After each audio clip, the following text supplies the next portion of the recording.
Welcome to this IB ESS revision video for 1.4 Sustainability. And we're going to look at two sections. The first section looking at how we can exist in a more sustainable way, and the second section looking at human pollution impacts. So first of all, you need to know what sustainability means. So sustainability is the use and management of resources that allows full natural replacement of exploited resources and full recovery of ecosystems affected by the extraction and use.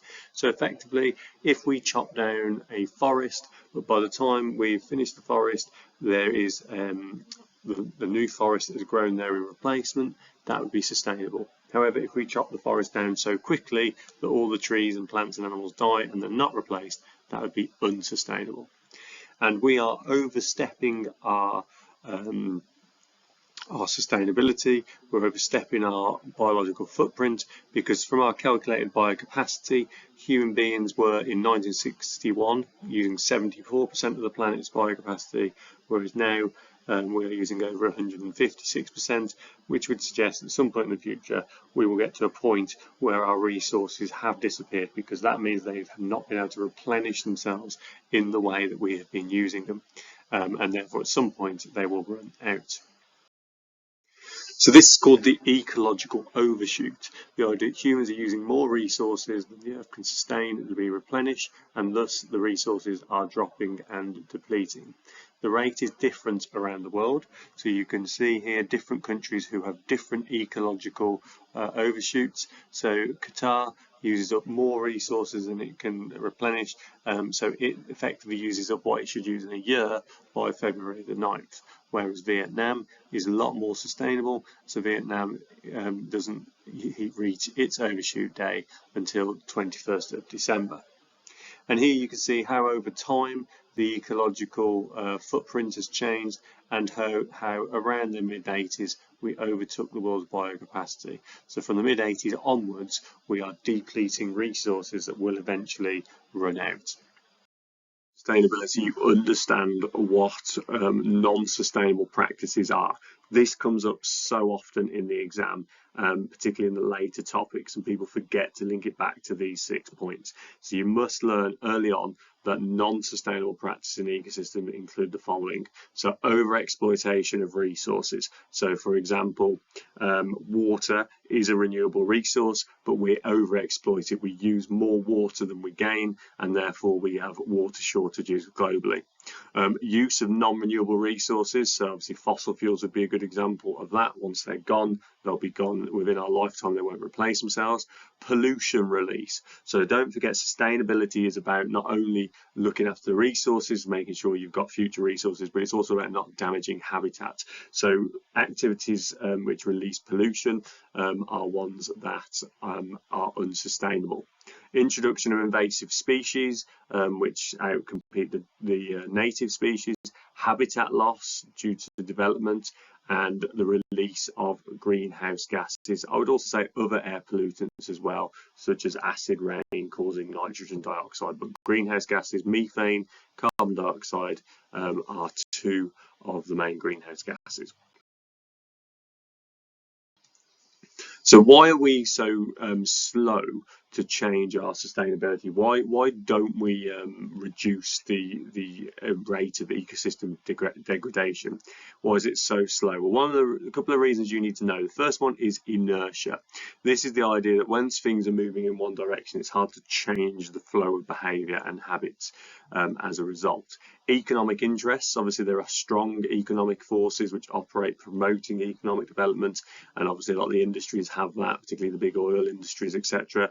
Tragedy of the commons, because we all act in our self-interest. So for example, in the sea between the UK and France, okay, both British and French fishermen are trying to fish with what they see as rightfully theirs, but obviously as a result the numbers of fish are being depleted, because we're probably taking twice as many as we should do if we work together.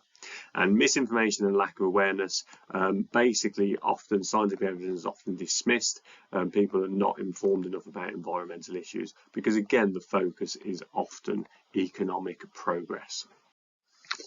So this has led to something called the Millennium Ecosystem Assessment, which is a UN-funded research program focusing on ecosystem change, and it has found that 60% of our ecosystems have become degraded. It has found that 40% of our water sources, freshwater sources, have doubled in use in the past 50 years. 25% of our fish are over-harvested, 35% of mangroves have been destroyed, 20% of coral has been degraded, and species extinction rate is between 100 to 1,000 times what should be happening due to the background extinction rate. And you can see here, looking at different climates, so forest, dry land, the different impacts that humans have had. So you can see here when it's yellow to red, it's the impact on biodiversity on the last 100 years. So the red is the worst area. You can see massive habitat changes happening, climate change starting to make an impact now. And you can see the trend that's happening. So whether the impacts generally are going up, which would say that we're continually increasing our impact at a rapid rate. Some impacts have stayed the same, but in very few areas, if not any, there are no impacts going down apart from the habitat change in temperate forests. So the recommendations that the UN made for this was that we need to remove subsidies for any damaging practices to make sure farmers aren't receiving extra money for anything that cause damage, encourage environmental stewardship, so people who own the land need to be looking after it, and we need to protect protected areas from development and prevent further development in those areas. So this then leads to the idea, and what they came up with was that we are currently way above our biocapacity, our ecological footprint is, and depending on what we do in the next few years, will by 2030 will depend massively on how our lives continue. If we continue business as usual and nothing changes from this point now, we will hit our overshoot day as an Earth on the 28th of June. So we'll be effectively using 2 Earths worth of resources every year until they run out. Whereas if we cut our carbon emissions by 30%, our overshoot day will be September the 16th, which means we will use effectively 1.5 of the Earth's resources, and hopefully that trend can continue down until we get back to 0. Problem. So the United Nations set the Sustainable Development Goals in 2015. They were placed in something called the Millennium project, and they are supposed to run to 2030 or beyond, and their progress is assessed each year. You don't need to know all of the targets, but you need to know that each goal has little targets within it, and they're all admirable targets. Some progress has been made, but obviously the challenge is huge to try and develop these issues. The uses of this then is it has a collective agenda and common goals, so it allows governments to apply political pressure on their rivals within the country, so that helps it move forward. They're universal goals for all countries, not just less industrially developed countries, and they're all working towards the same goal. And there is a galvanizing agenda, so it's not legally binding, which allows some freedom in how countries respond, but it's heavily expected that countries, as part of the United Nations, will respond to these goals. The goals are possible as well, so they've not been reached, but we can see and measure progress. However, there are many limitations, and a lot of people would criticise these goals being too slow and not acting far enough. One of the problems of this is that it didn't take into account in 2015 some of the unexpected events, such as the pandemic, such as the Ukraine-Russia war, such as in Israel and the current issues now. So that obviously slows any progress in these areas. There's a top-down and bureaucratic, so that means there's lots of people writing reports, and there seems to be a lot of targets and reports are writing, but very small progress actually on the ground. It ignores local content, so this is looking at international goals, and many people said it should be looked at more locally to look at the problems in different areas. There's a lack of reliable data for this, because a lot of this data is difficult to collect and actually use. The goals are non-binding, so what this means is that countries do not have to legally meet them, so therefore if there's a problem they often will not actually meet them.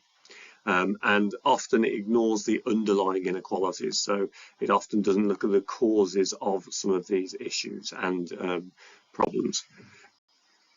Now, one of the areas that you also need to be aware about is the sustainability models. Sustainability models are different models that have been created to look at how the Earth, when the Earth is sustainability, and what we are doing to stop the Earth being sustainable. So we know what sustainability model is a model which we can use to identify tipping points and how many tipping points we have crossed.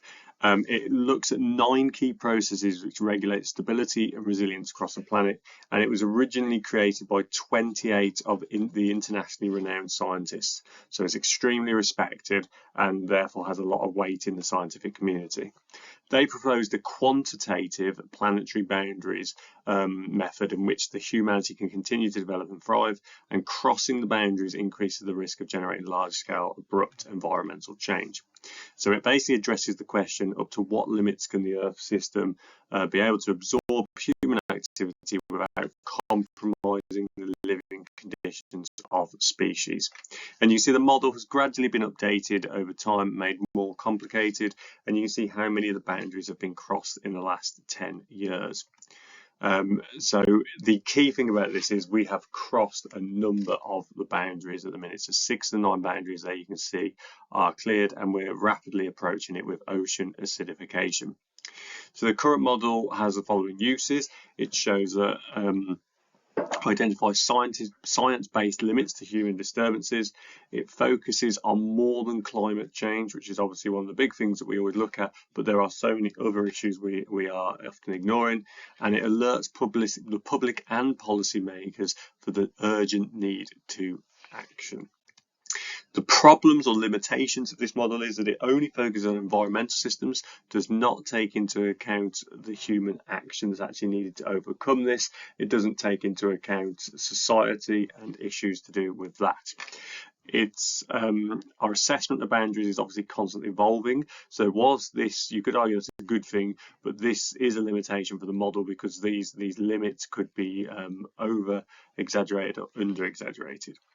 And it might not be useful on a local scale. So this is a global system, but that doesn't mean local areas aren't being damaged for ozone depletion. So for example, that affects areas of the world more than others. The donut economics model is a model, a framework that creating a regenerative and distributive economy that meets the needs of all people within the means of the planet. And you can see the different areas there. Now, the uses of this model is that it supports the idea of environmental justice.